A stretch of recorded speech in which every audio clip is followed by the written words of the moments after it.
conflict management ang ating topic. Bakit ito ang pinili kong topic, no? Isa ito sa hindi natin masyadong napapagtuunan ng pansin, pero madalas ay itinatanong ng mga tao anong gagawin ko kung ganito nangyayari? Anong gagawin ko sa boss ko? Anong gagawin ko sa team members ko? Anong gagawin ko sa kasama ko sa trabaho na napaka-toxic, no? So, we need to learn how to manage conflict. All of us, regardless of who you are, what your role is, importante na marunong tayo ng conflict management. So, ano ang ating objective tonight? Ayan. So, parang totoo training ito, no? Meron tayong learning objectives. Okay, ang una nating objective is, kailangan nating maintindihan yung nature and value of conflict in the workplace.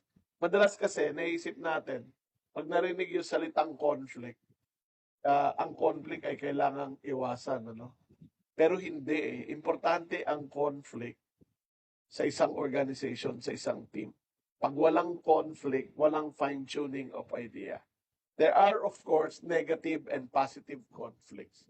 So, ang tanong ngayon, how do we effectively, especially if you're a leader, how do you effectively facilitate conversation para hindi ka napupunta doon sa negative conflict or destructive conflict? Doon ka napupunta sa positive or constructive conflict. Importante rin na maintindihan natin na meron tayong iba't ibang style pagdating sa conflict. May mga taong competing, no? Competing ang kanilang style. Win-lose. Ako personally, when I took the test on conflict resolution mode, no, Thomas Kilman, I learned na my style is competing. Medyo mahilig akong makipag-argumento.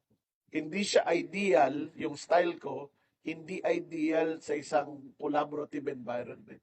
So it's something that I need to adjust to, no? So merong competing, collaborating, compromising, avoiding, and accommodating, no? So ano ang effect ng style mo, ng iyong preferred style, dun sa dynamic ng iyong team? So pag-usapan natin. Pag-usapan din natin yung importance ng empathy, no? And assertive communication skills, especially in dealing with challenging conversations. Ayan, sobrang importante niyan. How do we prevent ourselves from getting defensive, di ba? In a conflict conversation. How do we prevent ourselves from being too emotional in those situations? We need to apply empathy and assertiveness. Tapos, ito, importante ito. Create norms to support healthy conflict in your team or organization. Napakahirap i-practice ng empathy at saka ng assertiveness kapag yung environment ay unsafe. Anong ibig sabihin ng unsafe? Hindi siya psychologically safe, no? Medyo may pagka-toxic ang environment. At madalas, yung toxicity ng environment ay kontrolado ng leader ng team. So kung ikaw yung leader ng team, how do you create an environment where conversations are welcome, no? Debates, arguments are welcome. O pag-usapan natin yan. And then finally, kapag merong issue na kailangan i-resolve, how do you come up with a win-win approach, no, to resolve issues na hindi nauuwi sa samaan ng loob, di ba? Dapat ang usapan ay nauuwi sa pagkasolve ng problema, hindi sa samaan ng loob or sisiyan.